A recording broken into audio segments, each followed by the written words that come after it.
All right, this is the material I'm going to be using for the steampunk tower so far. Well, steampunk refinery, or whatever we want to call it. I'm going to use a 0.5 millimeter thick sheet styrene.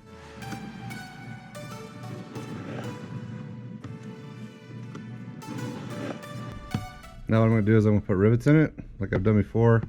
You could mark them off, but I'm just going to eyeball it.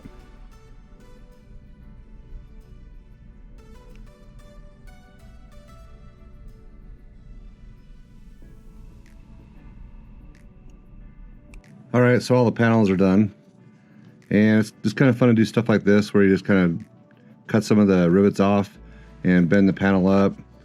And there periodically you'll see some on here that have a rivet cut off.